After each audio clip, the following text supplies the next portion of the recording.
نحمد نصلی علی رسول الکریم اما بعد فاعوذ باللہ من الشیطان الرجیم بسم اللہ الرحمن الرحیم۔ قرآن مجید کی تفسیر کر رہے ہیں، سورہ البقرہ پر پہنچے ہوئے ہیں، آیت نمبر 58 پر۔ اعوذ باللہ من الشیطان الرجیم بسم اللہ الرحمن الرحیم۔ وَإِذْ قُلْنَا ادْخُلُوا هَٰذِهِ الْقَرْيَةَ فَكُلُوا مِنْهَا حَيْثُ شِئْتُمْ رَغَدًا وَادْخُلُوا الْبَابَ سُجَّدًا وَقُولُوا حِطَّةٌ نَغْفِرْ لَكُمْ خَطَايَاكُمْ وَسَنَزِيدُ الْمُحْسِنِينَ۔ اور ہم نے تم سے کہا اس بستی میں جاؤ اور جو کچھ جہاں کہیں سے چاہو بافراغت کھاؤ اور پیو، اور دروازے میں سے سجدے کرتے ہوئے گزرو، اور زبان سے حطتن کہو، ہم تمہاری خطائیں معاف فرما دیں گے اور نیکی کرنے والوں کو اور زیادہ دیں گے۔ تو وَإِذْ جب، یعنی کہ یاد کرو جب، قلنا قل کہا، نا ہم نے، جب ہم نے کہا، اور یہ ہم نے کہا سے مطلب کیا ہے؟ اللہ سبحانہ تعالیٰ نے فرمایا۔ اللہ تعالیٰ کبھی اپنی ذات کے لیے جمع کا صیغہ استعمال کرتے ہیں، نا، حالانکہ نا کا مطلب ہم ہوتا ہے، تو یہ ایک طرح سے شاہی خطاب ہوتا ہے کہ ایک بادشاہ جب اپنی طرف اپنا کوئی فرمان جاری کرتا ہے تو اب ہم سے خطاب کرتا ہے کہ ہمارا یہ حکم ہے۔ تو اسی طرح سے اللہ سبحانہ تعالیٰ یہ اسلوب ہے قرآن میں۔ اللہ تعالیٰ نے فرمایا جب ہم نے کہا، یعنی کہ حکم دیا، ادخلو داخل ہو جاؤ، دخلا سے ہے، اردو میں بھی ہم اس کو بولتے ہیں نا، داخل ہونا، کسی چیز کے اندر جانا، تو داخل ہو جاؤ۔ ہادہ جو ہے، جس طرح سے ذالک کتاب ہم نے پڑھا تھا، وہ کتاب، تو ہادہ کا مطلب ہوتا ہے یہ، ٹھیک ہے، اور ہادہی مؤنث کے لیے آتا ہے، ہادہ مذکر اور ہادہی مؤنث۔ القریہ، قریہ کہتے ہیں بستی کو، ٹاؤن، کسی شہر کو قریہ کہتے ہیں۔ فَكُلُوا، کھاؤ جہاں سے، شئتم چاہو تم، رغدن کا مطلب ہوتا ہے بالکل لاپرواہی سے، جہاں جیسے مرضی آئے پر خوب کھاؤ، جی بھر کے کھاؤ، کوئی فکر کیے بغیر کھاؤ۔ تو گویا کہ اس شہر کو اس طرح سے اللہ سبحانہ تعالیٰ نے ان کے لیے خالی کر دیا کہ پورا شہر ان کو سونپ دیا، بسایا شہر۔ اس شہر کے رہنے والے شاید چلے گئے، چھوڑ کر، ڈر کر چلے گئے یا کچھ بھی ہوا، تو اللہ تعالیٰ نے یہ ایک طرح سے انعام کے طور پر دے دیا کہ جاؤ اب تم اس شہر میں کھاؤ پیو جہاں سے دل چاہے۔ اور یہ کب ہوا تھا؟ جب 40 سال گزر گئے، ٹھیک ہے، کیونکہ 40 سال پہلے جب حضرت موسیٰ علیہ السلام نے ان سے کہا تھا کہ یہ شہر اللہ نے تمہارے لیے پرومس کیا ہے، تم کو صرف اس میں ہمت کر کے جاؤ، تم دروازے میں جاؤ گے، اللہ تعالیٰ تم کو فتح دے دے گا۔ مگر انہوں نے کہا تھا کہ نہیں موسیٰ، ہم نہیں جاتے، وہاں تو بڑے اسٹرانگ لوگ رہتے ہیں، آپ جائیں، تو اور آپ اور آپ کا رب جائیں اور ان کو نکالے وہاں سے۔ تو پھر ان کو سزا ملی تھی 40 سال کی، اور صحرا میں بھٹکتے رہے تھے۔ پھر جب 40 سال میں وہ جو جنریشن تھی جو کہ غلام بن کے سال تک غلامیوں کی زندگی گزاری تھی، اور بالکل ان کے کوئی مورالز نہیں تھے، ان کے اندر کوئی کیریکٹر نہیں تھا، تو ہمت کریج نہیں تھی، اس لیے کہ غلامی انسان کو توڑ دیتی ہے، ٹھیک ہے۔ تو وہ اصل میں جو ہم دیکھتے ہیں کہ وہ کس طرح سے ایکٹ کرتے تھے، وہ اس کی ایک وجہ کیا تھی کہ وہ غلاموں کی زندگی گزاری تھی انہوں نے ایک عرصے تک، اور اسی وجہ سے اللہ سبحانہ تعالیٰ ان کو بار بار معاف بھی فرماتے تھے کہ ان کی تربیت بھی ضروری تھی، اور ان کی جو رویہ اور بد اخلاقی تھی وہ بھی بری تھی، ان کو سزا بھی دینی پڑتی تھی، لیکن ان کو اللہ تعالیٰ پھر معاف بھی فرما دیتے تھے، کیونکہ اللہ سبحانہ تعالیٰ بہت رحیم ہے، اللہ تعالیٰ بندوں کے حالات کو جانتے ہوتے ہیں، بندوں کے اندر کیا کمزوریاں ہیں اور کیوں کمزوریاں ہیں. تو دیکھیے جب ایک عالم ہوتا ہے، ایک اچھے طریقے سے، بڑے معزز طریقے سے اس کو ماں باپ نے ریز کیا، اچھے ماحول میں بڑا پلا، اس کی تعلیم تربیت ہوئی، اس کو ہدایت دی اللہ نے. اب وہ اگر اس طرح سے کرتا ہے تو اس کی سزا اور سخت ہو جاتی ہے، کیونکہ اس کو اللہ نے ساری نعمتیں دی، اس کو آزادی دی. آزادی سب سے بڑی نعمت ہے انسان کے لیے. اب غلام انسان ایسے ٹوٹ کے رہ جاتا ہے، اس کے اندر سے انسانیت ختم ہو جاتی ہے، اس کے اچھے مورالز ختم ہو جاتے ہیں.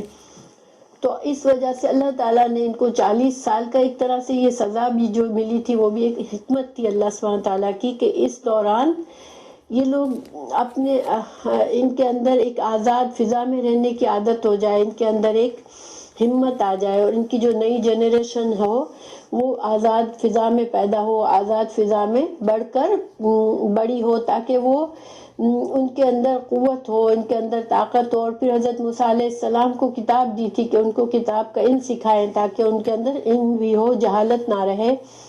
یہ ایک مقصد تھا. تو اس 40 سالوں کے بعد ان کے جتنے بھی انہوں نے غلط کام کیے، اس کے باوجود اللہ نے فائنلی ان کو فتح دی اس شہر میں. اور اللہ نے فرمایا کہ اب تم اس شہر کے مالک ہو گئے ہو، تم اس میں جاؤ، بالکل خوشی سے داخل ہو، اس میں جہاں دل چاہے اپنا گھر بناؤ، اور جہاں دل چاہے، جہاں سے دل چاہے کھاؤ پیو، اور بالکل بھی جیسے بوجھ تم کو نہیں ہوگا. وَادْخُلُوا، مگر کنڈیشن کیا ہے؟ دیکھیں یہاں بھی چونکہ اللہ تعالیٰ کی اتنی بڑی نعمت ان کو دی جا رہی تھی، ان کو آزادی کے ساتھ اب ان کا اپنا ملک، انسان کا اپنا ملک ہو، اپنی سرزمین ہو، یہ بہت بڑی نعمت ہوتی ہے. اب ان کو ان کا اپنا ملک دیا جا رہا تھا. تو ان کو اس نعمت کے ملنے پر صرف کہا کیا گیا کہ تم داخل ہو. وَادْخُلُوا، داخل ہو، البابا، دروازے میں. پہلے کے زمانے کے شہروں کے دروازے ہوتے تھے. تو پہلے چونکہ خطرہ ہوتا تھا دشمن کا، تو وہ شہروں کے گرد بڑی دیوار ہوتی تھی، اور اس دیوار کا بڑے بڑے دروازے ہوتے تھے. تو اس شہر میں داخل ہونے کے لیے کیا فرمایا اللہ نے کہ اس کے دروازے سے تمہیں کیسے داخل ہونا ہے؟ سجدن، سجدہ کرتے ہوئے. سجدے کا جو ہے نا، ایک تو جیسے ایک تصور ہمارے ذہن میں سجدہ کرنا کہ ہم اپنا سر زمین پر جھکاتے ہیں اللہ تعالیٰ کے لیے، نماز میں سجدہ کرتے ہیں، اور ہم کسی اور کے لیے ہمیں پتہ ہے کہ ہم سجدہ نہیں کرتے. لیکن سجدہ کا یہاں جو مفسرین نے مطلب لیا ہے وہ کیا ہے کہ عاجزی کے ساتھ جھکتے ہوئے. اور بعض علماء نے یہ کہا کہ نہیں، سجدہ شکر ہی مطلب ہے. بہرحال زیادہ جو مفہوم پسندیدہ ہے وہ یہ ہے کہ بہت عاجزی سے انسان اتنے اپنے سر جھکا کے، دل میں عاجزی فیل کر کے، اللہ کا شکر فیل کر کے داخل ہو. تکبر سے اور بڑے اپنے آپ کو بڑا سمجھتے ہوئے اور اس طرح سے مت داخل ہونا، بلکہ عاجزی کے ساتھ سر جھکا کے.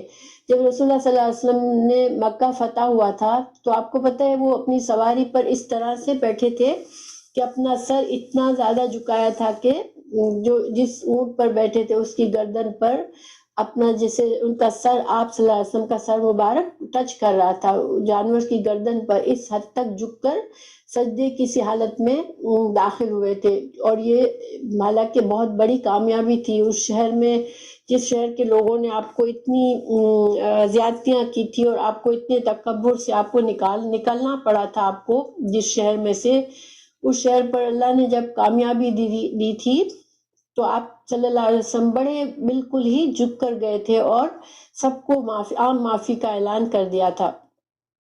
تو ان کو بھی یہی کہا گیا کہ اللہ نے تمہیں اتنی بڑی نعمت دی ہے، تمہیں اب آزادی ہے، تمہیں ایک شہر، تمہاری اپنا شہر دیا جا رہا ہے، اپنی جگہ تمہاری اب دی جا رہی ہے.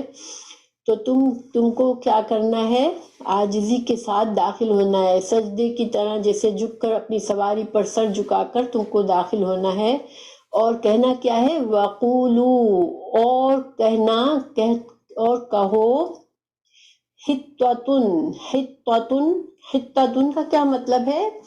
یہ اللہ بخش دے، ہمارے گناہ بخش دے. ٹھیک ہے، وہ اپنی مغفرت مانگتے ہوئے اللہ سے اپنے گناہوں اپنی کوتاہیوں کی مغفرت مانگتے ہوئے داخل ہونا۔ دیکھیے یہ ایک دین کا طریقہ ہے۔ آپ نے ابھی ہم پڑھیں گے انشاءاللہ کہ حضرت ابراہیم علیہ السلام اور حضرت اسماعیل علیہ السلام خانہ کعبہ کی دیواریں بلند کر رہے تھے، خانہ کعبہ کو تعمیر کر رہے تھے، اور ساتھ ساتھ اللہ سے اپنے گناہوں کی معافی مانگ رہے تھے۔ ربنا اغفر لنا ذنوبنا وکفر عنا سیئاتنا، یعنی کہ اپنی گناہوں کی معافی مانگتے ہوئے حضرت ابراہیم علیہ السلام حالانکہ خانہ کعبہ بلڈ کر رہے تھے، اللہ کا گھر بنا رہے تھے۔ نیکی کے کام میں بھی انسان کے اندر کیا ہونا چاہیے؟ عاجزی ہونی چاہیے۔ کیوں؟ اس لیے کہ نیکی کے کام کی توفیق بھی اللہ ہی دیتا ہے۔ نیکی کی کسی اچھے بڑے کام کی توفیق مل جائے تو یہ تو اللہ کی بہت بڑی نعمت ہوتی ہے۔ تو انسان جو ہے وہ اللہ سے اس وقت احساس کرے کہ اللہ نے مجھے اتنی بڑی نعمت دی ہے، اللہ تو مجھے میرے گناہوں میں تو بہت کمزور ہوں، میرے بڑے گناہ ہیں، تو مجھے معاف فرمانا۔ یہ انبیاء کا طریقہ ہے۔ حضرت یوسف علیہ السلام کو جب اتنی بڑی سلطنت مل گئی، اتنا بڑا عہدہ مل گیا مصر میں، تو انہوں نے بھی وہی اللہ کا شکر ہی ادا کیا تھا۔ اسی طرح حضرت داؤد علیہ السلام کی بھی قرآن میں مثال ملتی ہے، حضرت سلیمان علیہ السلام کی مثال ملتی ہے کہ ان سب نے اپنی نعمتوں پر، اپنی حکومت ملنے پر اللہ کا شکر ادا کیا تھا اور اپنے گناہوں کی معافی مانگی تھی۔ اب ان سے بھی یہی کہا گیا کہ تم اپنی کمی کوتاہی سے اللہ سے مغفرت مانگتے ہوئے اور عاجزی کے ساتھ تم داخل ہونا، تو اللہ تعالیٰ تمہیں کیا کرے گا؟ اللہ نے کیا وعدہ کیا؟ نغفر لکم، ہم بخش دیں گے تم کو، خطایاکم، تمہاری ساری گناہ خطائیں جو بھی ہے تمہاری ہم معاف کر دیں گے۔ کہ یعنی کہ اللہ تعالیٰ نے نعمت تو دے رہے تھے لیکن ساتھ ساتھ تم کو گناہوں سے بھی پاک کر دیتے کہ تم جو ہے اب جاؤ نئے سرے سے اس ملک میں جا کے اپنی اللہ کی خوشی کے ساتھ اپنی زندگی کو، نئی زندگی شروع کرو یہاں پر جا کر۔ تو اللہ تعالیٰ نے انہیں کہا کہ ہم تمہاری ساری خطائیں بھی معاف کر دیں گے، وَسَنَزِيدُ اور سَنَزِيدُ جب فعل کے شروع میں سین آتا ہے تو اس کا ایک معنی ہوتا ہے، اس کا معنی ہوتا ہے ان قریب، ٹھیک ہے، ان قریب، یعنی کہ یہ کام ابھی نہیں ہوا ہے اور ان قریب ہم دیں گے۔ اور یہ جو ہے صرف نزیدو ہوتا تو اس کے دو معنی ہو سکتے تھے، ہم دیتے ہیں یا ہم دیں گے، یعنی پریزنٹ فعل مضارع جو ہوتا ہے نا وہ دونوں معنی دیتا ہے، حال کا معنی بھی دیتا ہے اور مستقبل کا معنی بھی دیتا ہے۔ ہمیں دیکھنا پڑتا ہے کہ کس آیت میں کس طرح سے اس کو لکھا گیا ہے تاکہ ہم معنی نکالیں، لیکن جب فعل مضارع سے شروع میں سین آ جائے تو پھر فور شیور کیا ہوتا ہے کہ فیوچر ہی ہوتا ہے، ٹھیک ہے۔ سو سنزیدو، تو ان قریب ہم زیادہ دیں گے، نزیدو میں نون سے ہم کا معنی ہے، اور زید زیادہ مطلب جیسے ہم اردو میں بھی بولتے ہیں زیادہ کا لفظ یہ سیم لفظ ہے، ہم زیادہ دیں گے، المحسنین احسان کرنے والوں کو ہم اور زیادہ دیں گے، یعنی کہ تم میں سے جو لوگ کم از کم اتنا کرے کہ عاجزی سے داخل ہو اور اتنا استغفار کے لیے طلب کرے تو ہم ان کے گناہ بھی معاف کر دیں گے، لیکن جو اور زیادہ اللہ کے آگے اور بھی زیادہ عاجزی کرے گا، جو جھکے گا، جو نیک بنے گا اپنے آپ کو، محسن کیا ہوتا ہے؟ حسن سے ہوتا ہے، حسن جیسے ہم کہتے ہیں نا، حسن کیا ہوتی ہے؟ خوبصورتی کسی کا چیز کی۔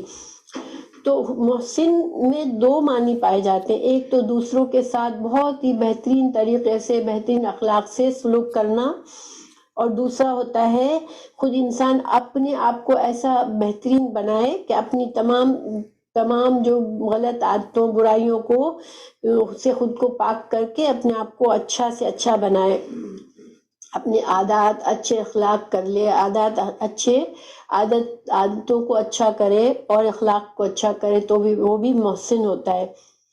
تو جو زیادہ کانشیسلی اللہ کے کو خوش کرنے کے لیے یہ سارے کام کرے گا، جو اللہ کے احکامات کو اچھے طریقے سے فالو کرے گا۔ دیکھیں نماز بھی سب پڑھتے ہیں لیکن نماز جو محسن کی نماز ہوتی ہے وہ نماز میں احسان کیا ہے، رسول اللہ صلی اللہ علیہ وسلم نے بتایا کہ نماز احسان درجے کی نماز وہ ہوتی ہے جس میں انسان اس طرح نماز پڑھے جیسے گویا وہ اللہ کو دیکھ رہا ہے اپنی آنکھوں سے. اب اتنی عظیم ہستی کے سامنے انسان کھڑا ہے، اللہ کو دیکھ رہا ہے، تو وہ نماز کے علاوہ کسی طرف اس کا دھیان جائے گا پھر؟ اس لیے کہ ظاہر ہے انسان، ہم دنیا میں بھی کوئی بڑی معزز ہستی سے ہم کلام ہوتے ہیں، اگر کوئی ہم سے بات کرتا ہے جس کے بہت زیادہ ہم مرعوب ہے جس سے، تو ہمارا اس وقت کوئی ذہن تھوڑی بھٹکتا ہے، ہم تو پوری طرح سے اس کی طرف متوجہ ہوتے ہیں. تو اللہ کی ذات کو اگر کوئی بندہ یہ تصور کرے کہ اللہ کو میں دیکھ رہا ہوں، تو اس کی نماز پھر کیسی ہوگی؟ تو محسن کی نماز میں احسان ایسا ہے جیسے انسان اللہ کو دیکھ رہا ہے. گویا کہ ایک آدمی عام بندہ نماز پڑھ رہا ہے، اس کا ٹھیک ہے وضو کیا، نماز کے لیے بیٹھ گیا، پھر ادھر ادھر خیالات بھی آ رہے ہیں، پھر وہ ذہن بھٹکتا ہے، پھر وہ اپنے ذہن کو دوبارہ نماز میں لاتا ہے، یہ اسٹرگل چلتی رہتی ہے، تھوڑا ہلتا جلتا ہے. لیکن ایک محسن کی نماز ایسی ہوتی ہے جیسے اس کا فوکس اللہ کی ذات سے ہٹتا ہی نہیں ہے بالکل. تو ان دونوں نے نماز پڑھی، لیکن دونوں کی نماز میں بھی فرق ہے. تو ان سے بھی جو زیادہ احسان درجے سے اللہ کے اس حکم کو فالو کرے گا تو پھر اس کو اللہ تعالیٰ اور بھی زیادہ دیں گے. تو یہ اب دیکھیں کہ یہاں پر ہمیں ان کا ایک اور برا رویہ ہمیں سامنے آیا کہ ان کے اندر بہت جلدی تکبر آ جاتا تھا، یعنی کہ، اور یہ کم ظرفی کی علامت ہوتی ہے. آپ نے دیکھا ہوگا کہ بعض لوگوں کو اللہ تعالیٰ بڑی نعمتیں دیتا ہے لیکن ان کے اندر اتنا ٹھہراؤ ہوتا ہے کہ وہ اپنے آپے سے باہر نہیں نکل جاتے. اور بعض لوگوں کو ذرا سی نعمت ملی، ذرا پیسہ ملا، ذرا حسن ملا، ذرا مرتبہ ملا، اور وہ اپنے آپے سے باہر ہو جاتے ہیں. کیوں؟ کہ ان کا ظرف بہت چھوٹا ہوتا ہے، وہ ابل پڑتے ہیں بالکل. تو یہ ان کا معاملہ ایسا تھا کہ وہ ذرا سی دیر میں بالکل ان کا ظرف بھر جاتا تھا، ابل پڑتا تھا اور باہر نکل آتا تھا. تو انہوں نے آخر اتنے یعنی کہ 40 سال کے بعد اللہ نے ان کو یہ نعمت دی تھی اور ان کو خوش ہونا چاہیے اور اللہ سے عاجزی اور شکر کرنا چاہیے تھا، مگر انہوں نے نہیں کیا. انہوں نے بات کو بدل دیا. انہوں نے کیا کیا؟ اگلی آیت میں ہمیں پتہ چلے گا. فَبَدَّلَ الَّذِينَ پس بدل تبدیل کرنا، ہم اردو میں بولتے ہیں نا، بدلنا کسی چیز کو، جو کرنا تھا اس کے علاوہ کچھ اور کر دینا. تو بدل دیا الذین، ان لوگوں نے، ظلموا، جنہوں نے ظلم کیا، قولا، بات کو، غیر، سوائے، الذی، اس کے، جو، قیلا کہی گئی تھی، لہم، ان کے لیے. اللہ نے کچھ اور کرنے کو کہا تھا اور ان میں سے اکثر جو ظالم تھے، اور ظلم کا معنی ہم پہلے اچھی طرح پڑھ چکے ہیں. ظلم، کوئی بھی گناہ کا کام ظلم ہوتا ہے. اللہ تعالیٰ کی مکمل فرما برداری یہ اللہ کا حق ہے کہ اللہ تعالیٰ اللہ نے ہمیں پیدا کیا ہے، اللہ ہمارا مالک ہے، تو اس کے مکمل فرما برداری یہ کرنا یہ اللہ کا حق ہے ہم پر. اگر ہم اس حق سے ہٹ کے کچھ کرتے ہیں، کوئی گناہ کا کام کرتے ہیں، اللہ کی نافرمانی کرتے ہیں، شرک کرتے ہیں، یہ ہر چیز ظلم ہے. اور سب سے بڑا ظلم شرک ہے. شرک جو ہے وہ ظلم عظیم ہے کہ اللہ کے سوا کسی اور کو معبود بنا لینا. تو بہرحال اللہ کی نافرمانی بھی ظلم ہوتا ہے. تو اللہ تعالیٰ فرما رہے کہ جو ظالم لوگ تھے، جو ظلم کرنے والے تھے، اور یہ ظلم انسان جب اللہ کی نافرمانی کرتا ہے تو اصل میں وہ کس کے اوپر کر رہا ہوتا ہے؟ اللہ پر ظلم کوئی کر سکتا ہے کیا؟ اللہ سبحانہ وتعالیٰ کی اتنی بڑی ذات ہے کہ اللہ کو فرق پڑتا ہے کسی کے فرما برداری سے، کسی کے نافرما برداری سے، یا اللہ کوئی بدتمیزی کرتا ہے، کوئی غلط کام کرتا ہے، اللہ کو تو کوئی فرق نہیں پڑتا. اللہ غنی ہے، اللہ تعالیٰ بندوں سے بے نیاز ہے. بندے فرما بردار ہو جائے یا نافرمان ہو جائے، سارے بندے بھی، ایک حدیث ہے کہ ایک بندہ شروع سے آخر تک اگر اللہ کا فرما بردار ترین بندہ بن جاتا ہے تو بھی اللہ کی ملکیت میں کوئی اضافہ نہیں ہوگا. اور اگر تمام بندے پہلے سے آخر تک کے بندے اگر نافرمان ترین ہو جائے تو بھی اللہ کے حکومت میں، اللہ کے اقتدار میں، اللہ کی ملکیت میں کوئی کمی نہیں آئے گی. تو ظلم جب بھی کرتا ہے، یعنی جب بھی گناہ کرتا ہے بندہ، تو یہ ظلم خود اپنی ذات پر کر رہا ہوتا ہے. تو بہرحال جنہوں نے ظلم کیا یعنی اپنی جانوں پر ظلم کرنے والوں نے کیا کیا کہ اس بات کو بدل دیا جو اللہ نے ان سے کہی تھی، یعنی جو حکم اللہ نے دیا تھا ان کو، 2 باتوں کا حکم تھا، سجدہ کرتے ہوئے جانا اور حطتن کہتے ہوئے جانا، انہوں نے اس کو بدل دیا۔ فَأَنزَلْنَا، تو انزلنا نازل کیا ہم نے، علی اوپر، الذین ان لوگوں پر، ظلموا جنہوں نے ظلم کیا، رجز کیا ہے اس کے بارے میں علماء نے مختلف باتیں کہی ہیں۔ رجز جو ہے وہ کسی نے کہا کہ آسمان سے کوئی ان پر عذاب آیا، اور کسی نے کہا کہ یہ طاعون کی بیماری تھی، لیکن اصل زیادہ صحیح بات یہ ہے کہ یہ طاعون کی بیماری تھی، کیونکہ حدیث سے اس کی تائید ہوتی ہے۔ رسول اللہ صلی اللہ علیہ وسلم نے فرمایا کہ حدیث میں ہے کہ کسی بستی میں یہ طاعون جو ہے وہ تم سے پہلوں پر یہ بیماری نازل ہوئی تھی، اور اگر کسی بستی میں یہ بیماری ہو اور تم وہیں پر ہو تو وہاں سے باہر مت نکلنا، اور اگر جو ہے تم وہاں نہیں ہو اور تمہیں پتہ چلے کسی بستی میں طاعون کی بیماری ہے تو تم اس میں داخل مت ہونا، کیونکہ جو ایسی بیماریاں ہوتی ہیں، جو متعدد بیماری ہوتی ہے، اگر کہیں وبا پھیل جاتی ہے تو پھر اس علاقے میں نہیں جانا چاہیے۔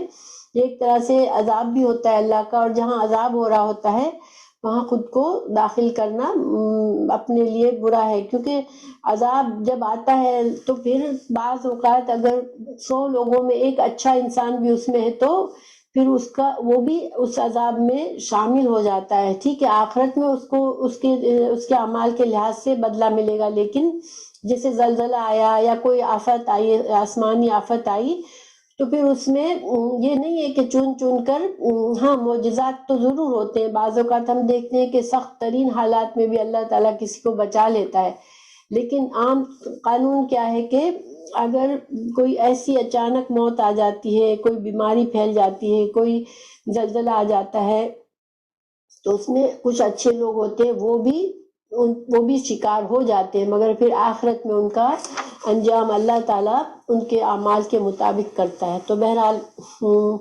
طاعون کی بیماری زیادہ اس میں صحیح ہے۔ اور انہوں نے کیا بات بدلی تھی، تو یہ بھی حدیث سے ہمیں پتہ چلتا ہے کہ انہوں نے حطتن کے بجائے حبتن فی شعرتن کہا تھا، یا ایک قول حنطتن کہا تھا۔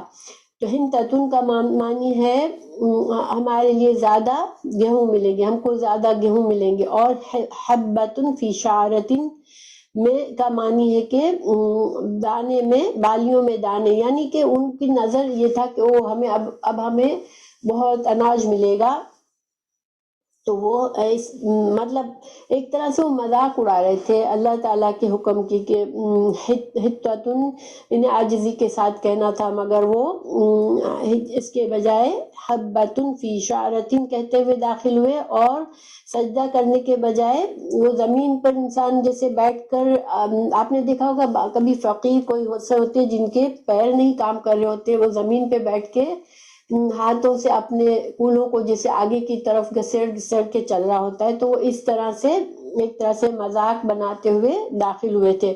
یہ بھی حدیث صحیح حدیث ہے، اس کے لیے بھی ہمارے پاس ان ظالموں بدباطن ہونے کے سبب سرکشی کی راہ اختیار کی اور اپنے سرینوں کے بل یعنی کہ کولوں کو گھسیڑتے ہوئے داخل ہوئے، اور حطتن کے بجائے حبتن فی شعرتن کہتے ہوئے داخل ہوئے، چونکہ اس میں اللہ تعالیٰ کے حکم کی غایت درجے اہانت تھی، اس لیے اللہ نے انہیں طاعون میں مبتلا کر دیا، اللہ تعالیٰ نے انہیں سخت بیماری طاعون کی بیماری میں مبتلا کر دیا۔ دوسری حدیث ہے صحیح مسلم کی کہ نبی صلی اللہ علیہ وسلم نے فرمایا کہ ان کو حکم دیا گیا تھا کہ سجدہ کرتے ہوئے داخل ہوں، لیکن یہ سرینوں کے زمین پہ گھسیٹتے ہوئے داخل ہوئے، اور حطتن کے بجائے حبتن فی شعرتن یعنی گندم بالی میں کہتے ہوئے، تو اس سے ان کی سرتابی اور سرکشی کا جو ان کے اندر پیدا ہو گئی تھی، اور احکام الہی سے تمسخر اور استہزاء کا ارتکاب انہوں نے کیا، اس کا اندازہ ہوتا ہے۔ یہ صحیح مسلم اور بخاری میں یہ حدیث موجود ہے۔ تو بہرحال جیسا کہ میں نے پہلے بتایا کہ ان کا اخلاق گر چکا تھا، اور یہ بہت کم ظرف بن گئے تھے کہ تھوڑی سی دیر میں آپے سے باہر ہو جاتے تھے، تھوڑی بھلائی ملتی تھی تو وہ اپنے آپ کو بہت بلند سمجھنے لگتے تھے اور پھر غلط کام کرنے لگ جاتے تھے۔ تو بہرحال اللہ تعالیٰ ان سے ناراض ہوا اور ان پر اللہ نے رجس یعنی کہ آسمان سے یہ بیماری نازل کی، بما کانوا یفسقون، کیونکہ یہ فاسق تھے، فسق کہتے نافرمانی، ان کی اس نافرمانی کے رویے۔ اور ویسے بھی اللہ تعالیٰ تو دلوں کے حال جانتا ہے، انسان کے اندر تکبر ہے یا عاجزی ہے یہ اللہ کو معلوم ہوتا ہے، اور پھر خاص کر عمل نہ کر کے انہوں نے غلط دوسری طرح کا عمل کر کے انہوں نے بڑی زیادتی کی، تو بہرحال ان پر ایک طرح سے عذاب آیا۔ تو یہ واقعہ کب ہوا تھا؟ جب 40 سال گزر جانے کے بعد، جب ان کو فائنلی بیت المقدس فتح ہوا تھا۔ اب ایک اور واقعہ بیان کیا جا رہا ہے، وَإِذِ اسْتَسْقَىٰ، اور جب استسقا، سقا کا معنی ہوتا ہے پانی مانگنا، ٹھیک ہے، پانی پلانا، ساقی، ہم اردو میں بولتے ہیں نا ساقی کیوں بولتے ہیں؟ پانی پلانے والے کو ساقی کہتے ہیں، اور سقا پانی مانگنا۔ اب سین اور تا جب کسی فعل سے شروع میں آتے ہیں تو مانگنے کا طلب، اس میں مانگنے کی، کسی چیز کی طلب کرنے کی کا معنی ہوتا ہے۔ پانی مانگا موسیٰ نے، لی قومہ، لی واسطے، قوم کے، ہی اپنی، جب موسیٰ علیہ السلام نے دعا کی اپنی قوم کے لیے پانی کی، ٹھیک ہے، تو یہ کب ہوا تھا؟ یہ واقعہ جب موسیٰ علیہ السلام زندہ تھے، جب یہ صحرا میں تھے، ابھی صحرائے میدان تیہ میں تھے یا صحرائے سینا میں تھے، یہ اس میں علماء کو نے مختلف رائے دی ہے۔ تو ابھی یہ 40 سال پورے نہیں ہوئے تھے، یعنی کہ جو اوپر کا واقعہ ہے وہ بعد کا ہے، یہ پہلے کا ہے، لیکن اللہ تعالیٰ نے ہمیں ترتیب سے واقعات نہیں بتائے ان کے، بس جس واقعے کو جہاں پر زیادہ مناسب تھا سیاق اور سباق کے لحاظ سے، وہاں پر اس کو بیان فرمایا ہے۔ تو جب پانی مانگا موسیٰ نے، لِقَوْمِهِ، اپنی قوم کے لیے، فَقُلْنَا، تو ہم نے کہا اضرب، ضربا کا کیا مطلب ہوتا ہے؟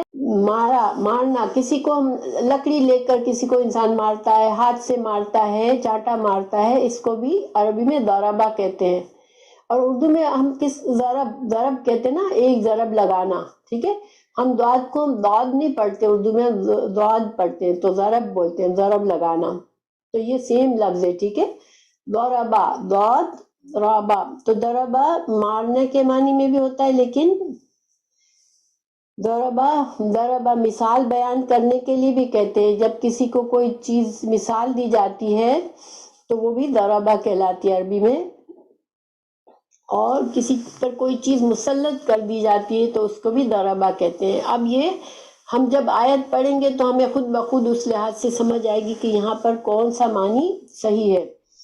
تو جب مارا، یہاں پر ضربا مسلط کے معنی میں نہیں ہے بلکہ مارنے کے معنی میں، یعنی کہ لاٹھی سے مارنا۔ ضربا بعصاکا، عصا موسیٰ علیہ السلام کی لاٹھی تھی، جس سے وہ معجزات کرتے تھے، موسیٰ علیہ السلام کا عصا، سات کا یعنی کہ تیرے، یعنی اللہ تعالیٰ نے موسیٰ علیہ السلام سے کہا کہ یہ جو تیرے پاس لاٹھی ہے اس کو مار۔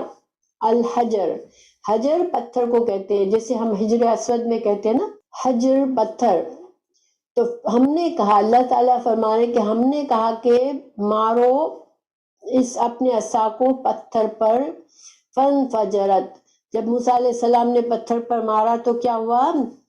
فانفجرت، پس انفجرت معنی کہ پھوٹ پڑے۔ دیکھیں فجر کہتے ہیں نا، فجر کا وقت کیا ہوتا ہے؟ جب سورج کی روشنی اندھیرے کو پھاڑ کے صبح جب شروع ہوتی ہے، ہلکی سی جب روشنی شروع ہوتی ہے تو اندھیرے کی چادر کو پھاڑ کے جیسے روشنی نکلتی ہے صبح کی جیسے، تو اس وجہ سے اس وقت کو فجر کا وقت کہتے ہیں۔ تو فجرت تو پھوٹ پڑے، منہو، اور یہ تا مؤنث کی ہے، تا ساکن آخر میں ہوتی ہے تو مؤنث ہوتا ہے، اور یہ مؤنث اس لیے ہے کہ آئین جو ہے یہ آئینن چشمے یہ مؤنث ہے لفظ. تو پھوٹ پڑے منہو اس سے اسنتا دو عشرتا 10 یعنی کہ 2 + 10 کتنے ہوئے 12. تو 12 چشمے پھوٹ پڑے آئینن چشمے. جب موسیٰ علیہ السلام نے اپنے عصا کو مارا تو 12 چشمے پھوٹ پڑے. قد تحقیق عالمہ جان لیا کل اناسم ہر انسان نے تمام لوگوں نے مشربہم اپنے پینے کی جگہ کو اپنے مشروبات ہم کہتے ہیں نا مشروبات کس کو کہتے ہیں پینے کی چیز. تو مشربہ کہتے ہیں جو پینے کی گھاٹ اپنا پانی پینے کی جگہ اپنی ہر قبیلے چونکہ 12 قبیلے تھے نا حضرت یعقوب کے 12 بیٹوں کے سے 12 قبیلے ہوئے تھے. تو ہر قبیلے نے اپنا پانی پینے کی جگہ کو پہچان لیا. کلو کھاؤ واشربو پیو من رزق اللہ کے رزق میں سے ولا اور نہ تعصوا تم فساد کرو. ایسا فساد ہوتا ہے جو ذہنی بگاڑ ہوتا ہے. بری سوچ ہے انسان کی شرارتیں کرنا اور فکری طور پر ذہنی بگاڑ فکری بگاڑ بدماشی جو کرتے ہیں اس کو عصو کہتے ہیں. تو اللہ تعالیٰ نے فرمایا کہ تم کھاؤ پیو اللہ کے رزق کو لیکن تم یہ بدماشیاں مت کرو یہ شرارتیں مت کرو یہ فساد مت کرو فی الارض زمین میں مفسدین فسادی بن کر. چونکہ دیکھیں زمین میں فساد کب ہوتا ہے جو اللہ کی زمین ہے اس پر اللہ کے قانون کے مطابق جب انسان نہیں رہتا تو پھر بگاڑ پیدا ہوتا ہے. اس بگاڑ کو فساد کہتے ہیں کیونکہ اللہ تعالیٰ خالق ہے اس زمین کا. تو اسی وجہ سے خالق ہونے کے ناطے وہی جانتا ہے کہ کون سا قانون دنیا میں صحیح چلنا چاہیے. اور اللہ تعالیٰ جب قانون بناتا ہے تو مقصد کیا ہوتا ہے کہ دنیا میں لوگ سکون کی زندگی گزارے اچھی زندگی گزارے. تو اگر کچھ انسان دوسروں کے حقوق ادا نہیں کرتے کچھ انسان شرارتوں والا رویہ کرتے ہیں تو اس سے پھر دوسروں کے اندر خرابی آتی ہے. کسی کا حق مارے جاتے ہیں کہیں کچھ بگاڑ ہوتا ہے کہیں جھگڑا ہوتا ہے کہیں فساد ہوتا ہے تو اس سے زمین پر بگاڑ پیدا ہوتا ہے. تو اللہ تعالیٰ نے کہا کہ تم کو صرف سب کچھ اب مل گیا تم کھاؤ.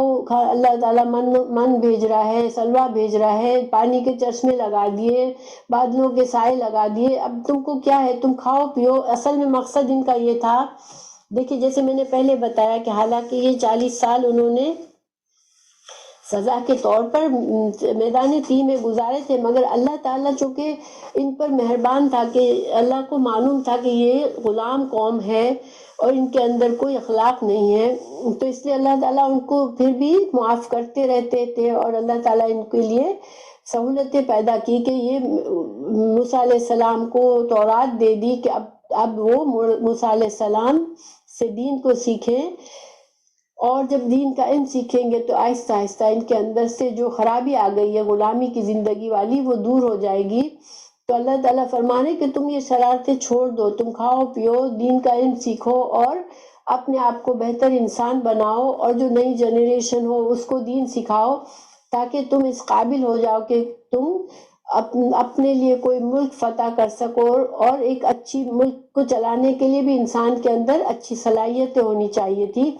تو تمہارے اندر وہ صلاحیتیں آ جائیں گی کہ تم اپنی انڈیپینڈنٹ شہر بنا کر تم پھر دنیا کے اور لوگوں کو چونکہ چنی ہوئی امت کا کام کیا ہوتا ہے کہ نہ صرف اپنے آپ کو بہتر طریقے سے زندگی گزارے اللہ کے احکامات کے مطابق زندگی گزارے بلکہ چنی ہوئی امت جو ہے وہ دوسروں کو بھی اللہ کے دین کی طرف لاتے ہیں. یہ ان کا مقصد ہوتا ہے. چنی ہوئی امت کے لیے یہ ایک ذمہ داری ہوتی ہے. تو اللہ تعالیٰ نے اس وجہ سے ان کے لیے سب کچھ مہیا کیا کہ تم ایک اچھی چنی ہوئی امت اچھے کردار بلند کردار کی تعلیم یافتہ اچھی قوم بن جاؤ تاکہ تم دنیا کے لیے ایک مثال بنو اور دنیا کے خود بھی اچھی زندگی گزارو اور دوسروں کے لیے بھی اچھی زندگی کا سبب بناؤ. تو لیکن یہ تو ہم نے دیکھا کہ بار بار یہ لوگ ہٹ جاتے تھے اس سے.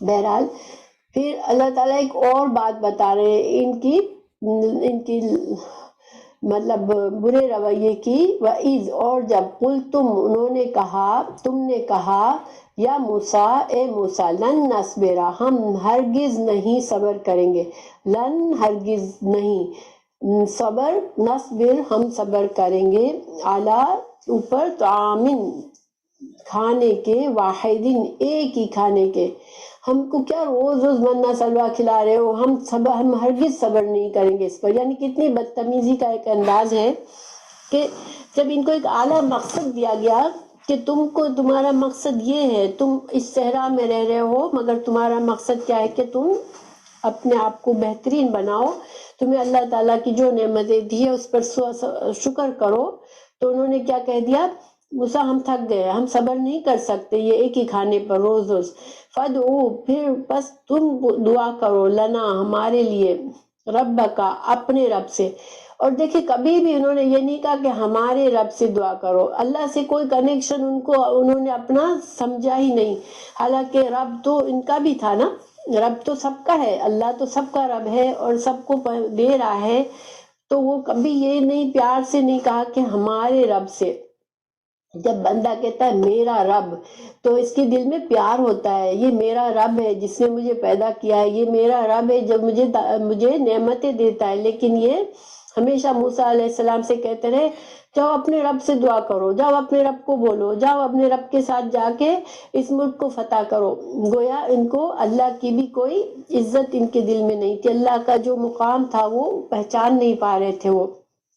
یخرج نکالے، خرجہ سے ہے خارج ہونا، اردو میں بھی ہوتا ہے نکالنا، تو نکالے، لنا ہمارے لیے، مما اس میں سے جو، تم بھی تو نباتات، ہم اردو میں کہتے ہیں نا نباتات کس کو کہتے ہیں، جو زمین سے اگتی ہے، تو تم بھی تو جو اگائی جاتی ہے، جو اگتی ہے، الارض زمین، جو زمین جن چیزوں کو اگاتی ہے ہمیں وہ چاہیے، وہ دعا کرو ہم سے، وہ ہمارے لیے اللہ سے مانگو کہ اللہ جو ہمیں وہ چیزیں نکال کر دے جو زمین اگاتی ہے، من بقلہا، جیسے کہ مثال کے طور پر سبزی ہے، سبزیاں بقل کہتے ہیں جو گرین سبزیاں ہوتی ہیں، وَقِثَائِهَا اور ککڑی نکالے، سبزیاں نکالے، وَفُومِهَا اور لہسن نکالے، وَعَدَسِهَا اور مسور کی دال بھی ہو،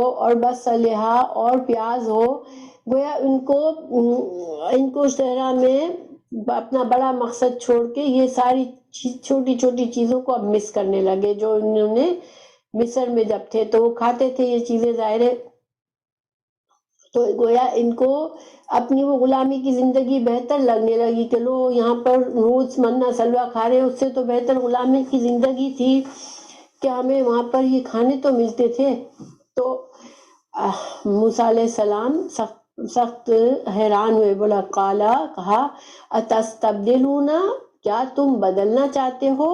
اب دیکھیں یہاں بھی سین اور تین ہے، تا ہے، سین اور تا کا مطلب ہوتا ہے چاہنا، تو آ کا مطلب حمزہ، کیا، اور یہ تا تم، کیا تم چاہتے ہو بدلنا ہم اردو میں بھی بولتے ہیں نا، کسی چیز کو ایک کو چھوڑ کے دوسری لینا، کیا تم بدلنا چاہتے ہو، اور یہ واو اور نون جمع کا ہے، کیا تم بدلنا چاہتے ہو، الذی اس چیز کو، ہوا جو، ادنا جو کمتر ہے، ادنا کا مطلب اردو میں بھی کہتے ہیں نا ادنا کمتر ہے، بالذی اس سے جو، ہوا وہ خیر ہے، بہتر ہے۔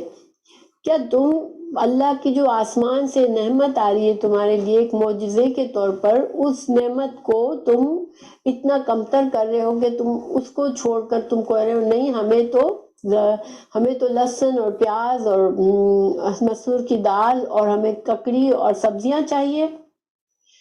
تو پھر کیا کرو تم اتنے گر گئے ہو کہ تم اللہ کی ان نعمتوں کا شکر کرنے کے بجائے تم ادنا اور حقیر چیزیں چاہ رہے ہو۔ ظاہر اب صحرا میں تھے، صحرا میں تو یہ چیزیں نہیں اگائی جا سکتی تھی، تو موسیٰ علیہ السلام نے کیا کہا، اہبطوا اتر جاؤ، مصرن یہاں پر تنوین ہے، اس کا مطلب ہے کوئی بھی شہر، ٹھیک ہے، ایک تو مصر سے ہی آئے تھے. تو مصر جو ہے وہ ایجپٹ کا جو شہر ہے مصر اس کو کہتے ہیں. تو اس کو عربی میں مصرا، را پر تنوین نہیں ہوتی ہے، ٹھیک ہے، مصرا. لیکن جب مصر پر تنوین ہے را پر تو پھر وہ کوئی بھی شہر. اور یہ ایک طرح سے طنز بھی ہے اس میں کہ تمہیں پھر سے وہ غلامی کی زندگی یاد آ رہی ہے جو مصر میں تم چھوڑ کے آئے ہو، تو جاؤ پھر چلے جاؤ مصر میں واپس. ایک طنز تھا موسیٰ علیہ السلام کی طرف سے.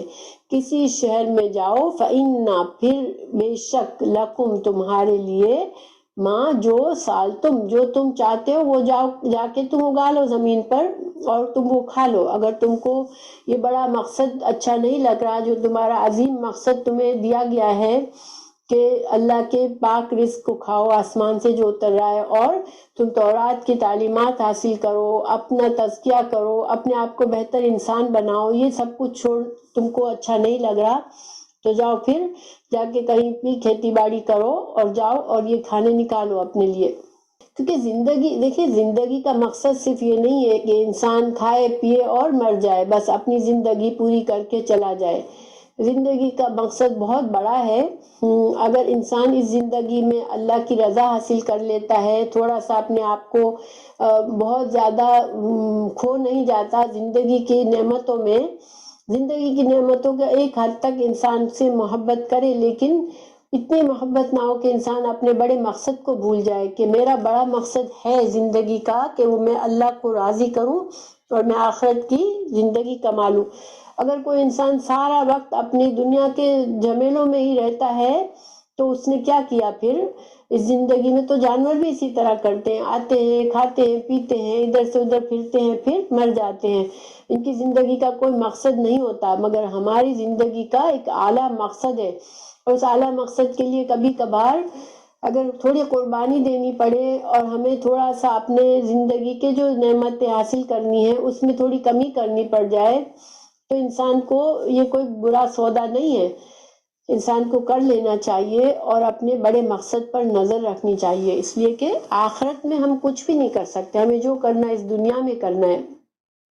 بہرحال موسیٰ علیہ السلام نے کہا ٹھیک ہے، جاؤ تم کوئی بھی شہر میں چلے جاؤ یہاں سے، اور جا کر تم اپنا جو مرضی آئے وہ پکاؤ اور کھاؤ اور کھیتی باڑی کرو، اپنا کھانا بناؤ اور ساری زندگی اسی میں گزار دو بس. چونکہ انسان کو دیکھیں ان چیزوں میں بھی فرصت نہیں ملتی، پھر ہماری عبادتیں نہیں ہو پاتی. اگر بعض لوگ اتنے غریب ہوتے ہیں، سارا دن محنت کرتے ہیں صرف اس لیے کہ ایک دن کی روٹی کما لے، ٹھیک ہے، ان کو بیچاروں کو نہ اپنی نمازوں کا ہوش رہتا ہے نہ عبادات کا ہوش رہتا ہے. جب بعض اوقات انسان اپنی دنیا کی ضرورتوں میں اتنا محتاج ہو جاتا ہے کہ اسی کے اندر وہ کھو جاتا ہے، تو اللہ تعالیٰ، یہ بھی ایک عذاب ہے، اللہ اس حالت سے بچائے انسان ایسی محتاج ہو جائے کہ اس کو سوائے اپنے میں کیا کھاؤں گا اور میرے بچے کیا کھائیں گے اسی میں سارا وقت اس کا گزر جائے، نہ اس کو عبادات کی طرف سکون ہو نہ کچھ. اگر اللہ نے ہمیں سکون کی زندگی دی ہے، ہم تھوڑا کم کھا کر بھی اگر ہم اللہ کی عبادتوں میں خیال رکھ سکتے ہیں تو یہ ہمارے لیے بہت بڑی بات ہے. تو بہرحال ان کے ساتھ پھر اب کیا ہوا، وَضُرِبَتْ، اور مسلط کر دی گئی. یہاں پر ضربت مسلط کے معنی میں، ضربہ یعنی کہ ماری گئی. وہاں اوپر جب موسیٰ علیہ السلام کو نے لاٹھی کو مارا تھا تو ضربہ سے مطلب مارنا کے معنی تھا، ٹھیک ہے. یہاں مسلط کر دی گئی ان پر، علیہم، ان پر، الذلہ، ذلت کہتے ہیں حقیرت. جیسے ایک تو ذلولن ایک معنی ہوتا ہے انسان نرم طبیعت کا ہو، بہت نرم قسم کی عادت ہو، بہت اس کے اندر عاجزی ہو، اس کو بھی کہتے ہیں. مگر ایک ذلت ہوتی ہے سیم روٹ ورڈ سے جس میں انسان کے اندر فقر و فاقہ اور